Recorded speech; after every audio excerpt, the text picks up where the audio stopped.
Kerajaan Malwapati yang kini terendam banjir akhirnya diketahui oleh Ratu Gendrawani, setelah Lowo Abang beserta para siluman lainnya menjadi saksi atas kehancurannya.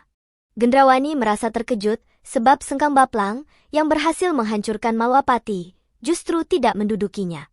Sebaliknya, Sengkang Baplang memilih kembali ke kerajaan Sawopitu, meninggalkan Malwapati dalam keadaan kosong.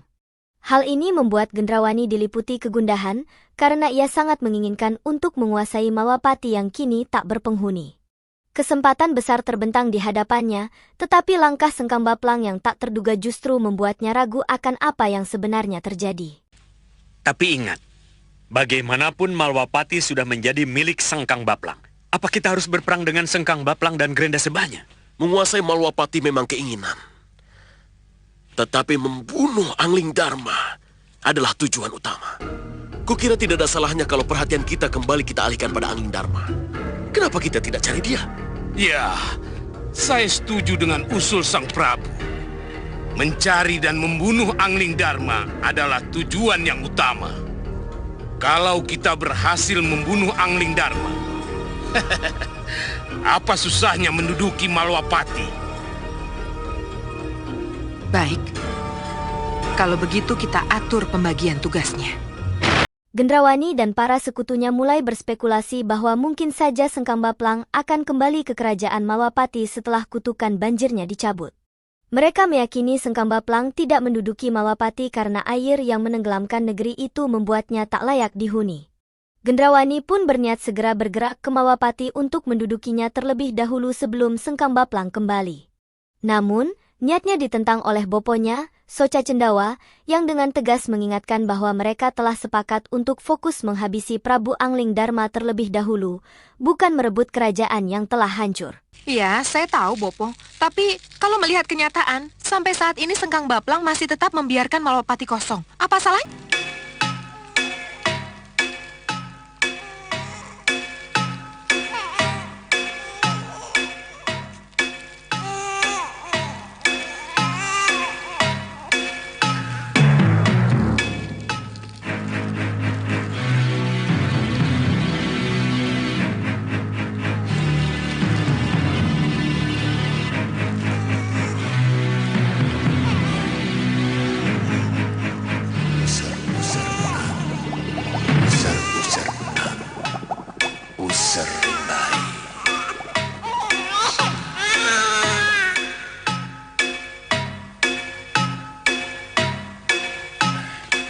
Baiklah, Raja Saputra, dan kamu... Saat itulah Bahadur melihat peluang besar untuk mendapatkan posisi penting di kerajaan Pusar Angin. Ia meyakinkan Raja Samuka bahwa cermin sihir miliknya akan sangat berguna sebagai penunjuk jalan dalam misi pencarian bayi jagat satria dan dukun Winggomane. Dengan alasan tersebut, Bahadur meminta agar dirinya diikutsertakan dalam misi tersebut. Raja Samuka, yang lebih mengutamakan kesuksesan misi, akhirnya mengizinkan Bahadur bergabung. Bahadur pun ditugaskan untuk mendampingi putra mahkota, Raja Saputra, dalam perjalanan itu. Dalam hati, Bahadur bertekad menjadikan kesempatan ini sebagai batu loncatan untuk mencapai ambisinya di... Ayo kita tolong, ayo.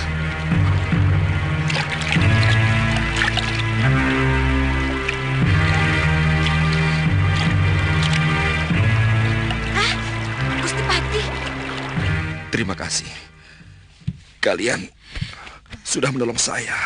Itu sudah menjadi kewajiban kami, Gusti. Tapi saya tidak bisa lama-lama di sini. Saya harus segera ke Malwapati. Tapi Gusti masih sakit. Tidak apa-apa. Nanti juga akan sembuh. Gusti, sehari atau 2 hari lagi, Gusti.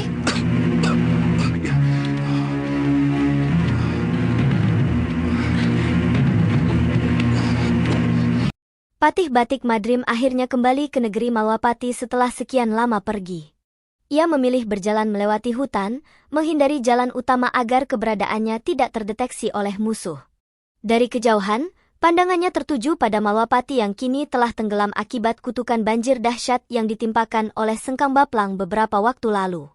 Melihat kehancuran itu, Batik Madrim tidak dapat menahan kekagumannya terhadap kekuatan luar biasa Sengkang Baplang yang telah ia saksikan sendiri dengan mata kepala.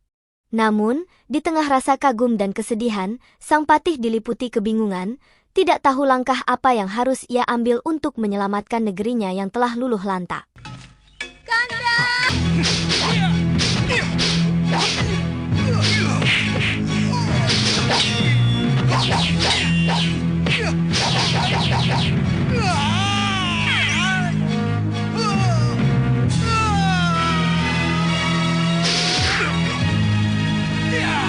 Orang ini keras kepala.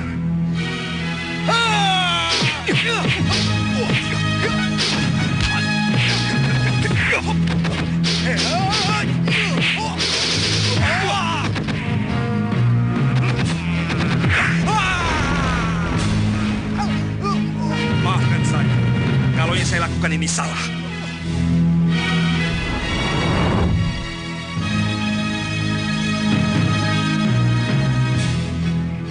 Terima kasih. Gusti Patih telah meluluskan permohonan saya. Tapi saya tidak bermaksud. Ya.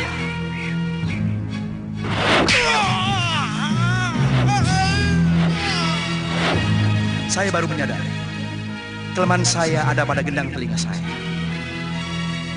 Sesuai dengan janji, saya akan mencari Prabu Anglingdarma sampai ketemu.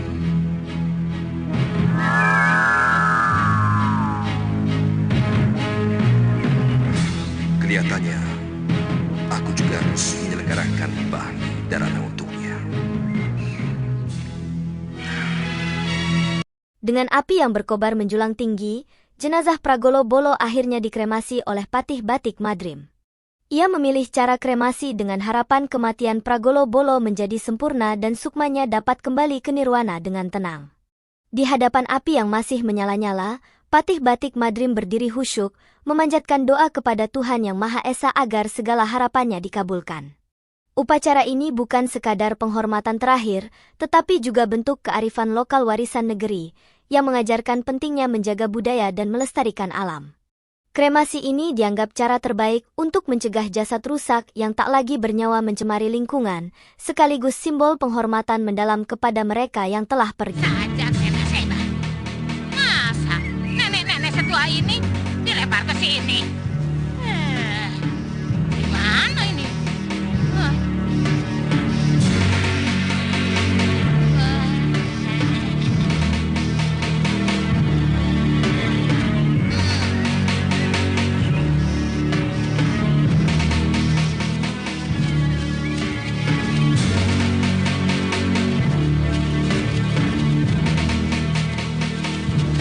Berhenti. Sebaiknya kita istirahat dulu di sini. Tapi kita lagi kesasar. Nanti keburu gelap. Aku capek.